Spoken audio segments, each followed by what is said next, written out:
तो आज हम बात करने वाले हैं अंडर 40,000 बेस्ट कैमरा फोन कौन सा है। मेरे पास यहाँ पे 3 फोन्स हैं प्लस 2 बोनस फोन्स हैं जिसकी बात मैं एंड में करूंगा। स्टार्ट करते हैं कैमरा सेंसर्स के बारे में। अब यहाँ पे पहले 3 फोन जो मैं कंसीडर कर रहा हूँ वो है Redmi Note 15 Pro Plus, OnePlus Nord 6 और Vivo V70 FE। तीनों के कैमरा सेंसर्स की बात कर लेते हैं। अब प्राइमरी कैमरा में आपको Redmi में 200 मेगापिक्सल का सेंसर मिलता है, Vivo में भी 200 मेगापिक्सल का सेंसर है। फर्क ये है कि Redmi में जो सेंसर साइज है वो 1/1.4 इंच है which is bigger as compare to Vivo जहाँ पे 1/1.56 इंच का आपको सेंसर मिलता है। OnePlus Nord में कंपेरेटिवली स्मॉलेस्ट सेंसर है 1/1.95 इंच का 50 मेगापिक्सल का प्राइमरी कैमरा। वही अगर मैं अल्ट्रा वाइड एंगल की बात करूं, तीनों में ही आपको सिर्फ 8 मेगापिक्सल का कैमरा मिलेगा। f2.2 तीनों में अपर्चर मिल जाएगा और सेंसर साइज भी तीनों में ही सेम है 1/4 इंच का। बात रही सेल्फी कैमरा की, यहाँ पे Redmi एंड OnePlus में आपको 32 मेगापिक्सल का सेल्फी कैमरा मिलता है जो 1/3 इंच के आसपास का सेंसर है। Vivo में भी 1/3.1 इंच का सेंसर है बट वो 50 मेगापिक्सल का है। तो ये हो गया कैमरा सेटअप। अब बात करते हैं सबसे लिस्ट में जो मैंने नीचे रखा है वो है Redmi Note 15 Pro Plus। उसका लॉजिक आपको आगे समझ आ जाएगा। पहले मैं अगर फोटोज की बात करूं, प्राइमरी कैमरा से ओवरऑल फोटोज काफी बढ़िया है बिकॉज सेंसर अच्छा यूज किया गया है। तीनों में से सबसे बड़ा सेंसर है तो लाइट इनपुट अच्छा है बट बैक लाइट में प्रोसेस अच्छे से नहीं कर पाता। प्रोसेसिंग में बहुत इश्यूज हैं। ओवरऑल अगर आप फोटोज देखोगे, थोड़ा बहुत एडिट कर लेते हो तो आपको टेक्निकली फोटो स्ट्रॉन्ग मिल जाएंगी Redmi में। But ultra wide angle camera पे अगर आप आते हो, कलर्स बहुत आपको ओवर मिलेंगे, सॉफ्टनेस बहुत ज़्यादा है, टेक्सचर डिटेल उतना बढ़िया नहीं है।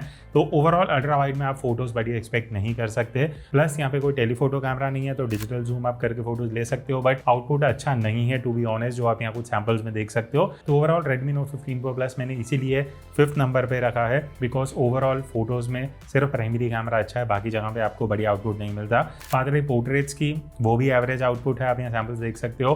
Redmi ने पिछले 2-2.5 साल में जो एज डिटेक्शन है वो इंप्रूव नहीं करी है, प्रोसेसिंग भी उतनी कुछ खास नहीं है। बात रही सेल्फी की, वो भी आपको एवरेज आउटपुट ही मिलता है, उतना बढ़िया सेल्फी नहीं है जितना आगे जो हम फोन देखने वाले हैं उसमें जो आउटपुट मिलेगा, चाहे वो कलर्स हो, चाहे स्किन टोन हो, चाहे ओवरऑल प्रोसेसिंग हो। वीडियोस की बात कर लेते हैं। अब वीडियो में आपको 4K 30 FPS का आउटपुट मिलता है। ओवरऑल वीडियोस अच्छी हैं पर अगेन जैसे ही लाइटिंग चेंज होती है ना, जैसे बैक लाइट आएगा, साइड लाइट आएगा, वहाँ पे ये Redmi का फ़ोन स्ट्रगल करता है।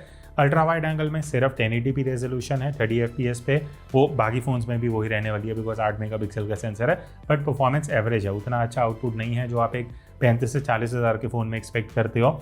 2x डिजिटल जूम में भी हमने कुछ वीडियो शूट करी है जो आप यहाँ पे देख सकते हो। अगेन 4K 30 FPS रेजोल्यूशन है बट आउटपुट बिल्कुल भी अच्छा नहीं है जो हम बाकी फ़ोन से जब कंपेयर करते हैं। सेल्फी में सबसे बड़ा ड्रॉबैक है आपको सिर्फ 1080p रेजोल्यूशन मिलता है, 4K का ऑप्शन ही नहीं है। तो 40,000 पे करके सिर्फ 1080p रेजोल्यूशन मिल रहा है तो बिल्कुल भी सेंस नहीं बनाता है कि आप इतना पैसा अपने फ़ोन में इन्वेस्ट करो। पीछे की तरफ भी अगर आप देखोगे ना, देखने में ऐसा लगता है कि 4 कैमरा का सेटअप है बट एक्चुअली एक फ्लैश लाइट है, एक कुछ सेंस या डमी दिया हुआ है। बेसिकली प्रैक्टिकली आपको 2 ही कैमराज मिलते हैं। अब हम मूव करते हैं इस लिस्ट में। नेक्स्ट जो फोन है दैट इज OnePlus Nord 6। अब OnePlus Nord 6 ओवरऑल फोटोज में अगर मैं बात करूं, बहुत बढ़िया फोटोज कैप्चर करता है, कलर्स बहुत अच्छे हैं, देखने में रिच लगते हैं, वाइब्रेंट है, इवन बैकलाइट में भी ये बढ़िया फोटोज कैप्चर करता है। तो प्राइमरी कैमरा तो इसका काफ़ी इंप्रेसिव है। अल्ट्रा वाइड एंगल की मैं बात करूं तो वहाँ पे भी हर एक सिचुएशन में, चाहे बैकलाइट हो, हाईलाइट अच्छे से कंट्रोल कर रहा है, फ्रंट लाइटिंग में बढ़िया कलर्स हैं, सोशल मीडिया रेडी फोटोज हैं, थोड़ी वाइब्रेंट है तो थोड़ा कॉन्ट्रास्टी लुक के साथ बढ़िया फोटोज मिल जाते हैं। डायनामिक रेंज भी बढ़िया है। अगेन यहाँ टेलीफोटो कैमरा नहीं है तो हमने 2x डिजिटल जूम से कुछ फोटोज लिए हैं। ओवरऑल आउटपुट बढ़िया है, प्लस थोड़ा सा वार्म टोन आता है डिजिटल जूम में बट फोटोज के हिसाब से बहुत बढ़िया कैमरा फोन है। पोर्ट्रेट मोड की अगर मैं बात करूं, फेस प्रोसेसिंग अच्छा है, अगर आप स्किन टोन देखोगे, टेक्सचर नोटिस करोगे तो बढ़िया कैप्चर करता है। इवन बैकलाइट में जो हमने फोटोज लिए हैं वहाँ कोई दिक्कत नहीं है प्रोसेसिंग की, बस एक्सपोजर का मुझे ऐसा लगा कि उतना कुछ खास नहीं है, एक्सपोजर कंट्रोल बढ़िया हो सकता था इस फ़ोन का। बाकी सेल्फी अगर आप बहुत ज़्यादा क्लिक करते हो ना, OnePlus Nord 6 एक्चुअली बहुत बढ़िया सेल्फीज कैप्चर करता है जो आप आउटपुट यहाँ पे देख सकते हो। तो ओवरऑल फोटोज़ में तो फ़ोन बहुत बढ़िया है। वीडियोज़ की अगर मैं बात करूँ, 2 से 3 इश्यूज हैं प्राइमरी कैमरा में। पहला चीज स्टेबलाइजेशन उतना इंप्रेसिव नहीं है, दूसरा है फोकस हंट का इशू जो आप इन सैंपल्स में देख सकते हो। तो OnePlus से एक्सपेक्टेड नहीं है बट आप ये चीजें यहाँ देख रहे हो तो वही मैं आपके साथ शेयर कर रहा हूँ। तीसरी चीज है एक्सपोजर कंट्रोल उतना बढ़िया नहीं है जितना OnePlus से एक्सपेक्ट करते हो। Moving on to ultra wide angle video, again यहाँ पे डायनामिक रेंज एवरेज है, उतना बढ़िया नहीं है। जब आप इतना प्राइस पे करते हो, अब एक्सपेक्ट करते हो डायनामिक रेंज बेटर होना चाहिए बट उसके अलावा शार्पनेस अच्छी है, डिटेल बढ़िया है। ओवरऑल आप यूजेबल आउटपुट अल्ट्रा वाइड से निकाल सकते हो। अगेन इस फोन से भी आप सिर्फ 1080 पे ही ultra wide angle video shoot कर सकते हो। बाकी 2x डिजिटल वीडियो अगर आप जूम करके शूट करते हो, 4K रेजोल्यूशन है, परफॉर्मेंस अच्छा ठीक ठाक एवरेज है बेसिकली, जो आप यहाँ सैम्पल्स पे देख सकते हो। अगेन और भी आप बेटर एक्सपेक्ट कर सकते हो, स्पेशली अगर आप जूम करके वीडियो शूट कर रहे हो। सेल्फी वीडियो की अगर मैं बात करूँ अच्छी है, जितने जो हमने सैम्पल्स यहाँ लिए हैं, जो आप देख सकते हो टॉकिंग हेड शूट मैंने किया है। ओवरऑल एक्सपोजर कंट्रोल अच्छा है, वहाँ पे कोई दिक्कत नहीं है। तो OnePlus Nord 6 is actually a very good camera phone अगर आप फोटो ज़्यादा कैप्चर करते हो। वीडियो में थोड़े से इशूज़ थे जो मैं आपको बता चुका हूँ। अब हम मूव करते हैं ये पहले 3 फ़ोन में से जो मैं फर्स्ट पोजीशन पे रखूंगा, that is Vivo V70 FE। उसके कुछ रीजंस मैं आपको बता देता हूँ। प्राइमरी कैमरा की अगर मैं बात करूँ, ओवरऑल बहुत बढ़िया कैमरा फ़ोन है, कलर्स अच्छे हैं, डायनामिक रेंज बढ़िया कैप्चर कर लेता है, ओवरऑल आपको डिटेल शार्पनेस अच्छी मिल जाएंगी। तो अगर आप प्राइमरी कैमरा बहुत फ्रीक्वेंटली यूज़ करते हो तो ये 200 मेगापिक्सल का जो सेंसर है आपको बढ़िया फोटोज़ दे सकता है। बात रही अल्ट्रा वाइड एंगल कैमरा की, अब यहाँ पे मुझे पर्सनली ऐसा लगा कलर्स थोड़े से ओवर सैचुरेटेड है। अगर आपको वैसी लुक पसंद है तो आपको ये अल्ट्रा वाइड एंगल में फोटोज़ बढ़िया लगेंगी। ओवरऑल आउटपुट बहुत अच्छा भी नहीं है, बट अब आपको ये कंसिडर करना पड़ेगा कि इस प्राइस रेंज में 2026 में जितने भी फ़ोन लॉन्च हो रहे हैं सब में सिर्फ 8 मेगापिक्सल का सेंसर है, तो उस हिसाब से बाकी से बढ़िया फोटोज़ ले लेता है। बाकी डिजिटल जूम में यहाँ पे इस फ़ोन में हमें 3x का ऑप्शन मिला, तो हमने 3x जूम से कुछ फ़ोटोज़ लिए हैं। एंड मुझे पर्सनली इसका डिजिटल जूम एक्चुअली काफ़ी इंप्रेसिव लगा। शार्पनेस अच्छी है, प्रोसेसिंग बढ़िया है, डिटेल्स अच्छी हैं। तो अगर आप एक डिस्टेंस पे हो जूम करके फ़ोटोज़ कैप्चर करनी है तो V70 FE से आप इतना श्योर हो सकते हो कि हाँ इस प्राइस रेंज में बढ़िया डिजिटल जूम वाली फ़ोटोज़ मिल जाएंगी। पोर्ट्रेट मोड की बात करते हैं। पोर्ट्रेट मोड वीवो का हमेशा से ही बढ़िया रहा है, चाहे एज डिटेक्शन हो, चाहे स्किन टोन हो, चाहे overall look and feel, sharpness, detail. 1x में तो सब बढ़िया मिल जाएगा। 3x में बस मुझे थोड़ा एवरेज परफॉर्मेंस लगा। ऑब्वियसली आप जूम कर रहे हो प्राइमरी सेंसर को, बट प्राइस रेंज के हिसाब से आई वुड से 3x में जो बाकी फ़ोन्स हैं उस हिसाब से बढ़िया जूम करके पोर्ट्रेट ले लेता है। सेल्फी की अगर मैं बात करूं, वहाँ मुझे आउटपुट अच्छा नहीं लगा, बिकॉज सेल्फी में हाईलाइट कंट्रोल अच्छा नहीं था, स्किन ओवर एक्सपोज हो रही है। ओवरऑल जो प्रोसेसिंग है वो भी मुझे V70 FE की उतनी इंप्रेसिव नहीं लगी। तो ये बस एक दो ड्रॉबैक हैं जो मुझे लगता है, बट अदरवाइज फ़ोटो में बहुत बढ़िया कैमरा फ़ोन है। अब बात करते हैं वीडियो की। तो वीडियो में आप 4K रेजोल्यूशन में शूट कर सकते हो, 4K 30 FPS, but crop add होता है और ये वीवो का हमेशा से ही रहा है, वो पता नहीं क्यों क्रॉप ऐड करता है।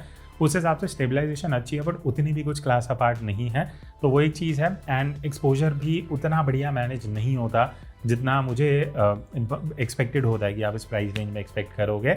Ultra wide angle video again सिर्फ 1080p रेजोल्यूशन में शूट हो सकती है। क्रॉप ऐड यहाँ पे भी ज़्यादा होता है, उतना वाइड एंगल आपको नहीं मिलेगा, वो चीज़ कंसिडर करना पड़ेगा। बट हाँ, अब you have to expect the fact कि 1080p रेजोल्यूशन ही मिलेगा इस बजट में, तो यूजेबल फुटेज आप निकाल सकते हो, इतनी कुछ आउटस्टैंडिंग परफॉर्मेंस नहीं है।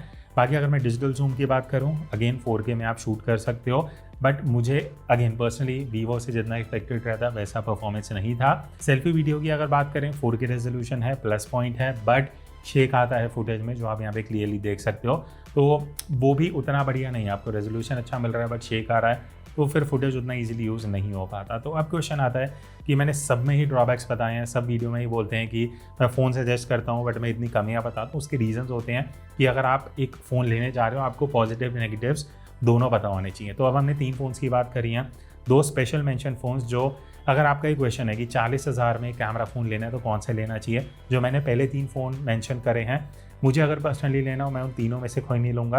ये 2 फ़ोन लूँगा जो मैं अब आपको सजेस्ट करूँगा। पहला है वीवो का T4 अल्ट्रा, बेस्ट फ़ोन 40,000 की रेंज में। इवन अगर आप 50,000 में भी जाते हो ना आज के टाइम में, like T4 ultra is the best camera phone. 50 megapixel का प्राइमरी सेंसर है, 8 मेगापिक्सल का अल्ट्रा वाइड है, वो मैं एक्सपेक्ट करता हूँ, बट यहाँ पे आपको डेडिकेटेड टेलीफोटो कैमरा मिलता है 50 मेगापिक्सल का, विच इज़ अमेजिंग। तो अगर आप primary camera and telephoto, photo and video दोनों के लिए यूज़ करते हो, T4 अल्ट्रा से बेटर ऑप्शन नहीं हो सकता है। अब हम आते हैं कि नेक्स्ट ऑप्शन कौन सा है। तो अगर आपको अल्ट्रा वाइड ज़्यादा यूज़ करना है प्लस एक कंसिस्टेंट आउटपुट चाहिए, सैमसंग S24 FE आज के टाइम में भी under 40,000 one of the best camera options है। 50 मेगापिक्सल का प्राइमरी सेंसर है, 12 मेगापिक्सल का अल्ट्रा वाइड एंगल सेंसर मिलता है, तो वो एक प्लस पॉइंट है। प्लस टेलीफोटो आपको उतना बढ़िया नहीं है 8 मेगापिक्सल का, बट आपको मिल जाता है टेलीफोटो 8 मेगापिक्सल 3x जूम के साथ। तो कंसिस्टेंट आउटपुट है, प्लस आप रिलाई कर सकते हो कि सैमसंग का आउटपुट है, तो वो आउटपुट जो आता है ना वो बहुत AI वाला भी नहीं लगता, रियलिस्टिक लगता है। देखने में बढ़िया फोटोज़ हैं, वीडियो में स्टेबलाइजेशन अमेजिंग है। तो आप इन दो फ़ोन में से डिसाइड करना। अगर आपके लिए अल्ट्रा वाइड ज़्यादा मैटर करता है plus stability, S24 FE, Vivo T4 Ultra is an allround camera phone, primary and telephoto बहुत बढ़िया है। तो मेरे 2 सजेशन रहेंगे। बाकी आपकी अगर कुछ सजेशन है, आपका कुछ इनपुट है, कमेंट्स में बता देना। इन नेक्स्ट वीडियो हमें बेस्ट कैमरा फ़ोन अंडर किस अमाउंट में बनाना चाहिए वो भी बता देना। दैट्स इट, मिलते हैं नेक्स्ट वीडियो में, तब तक take care and keep clicking.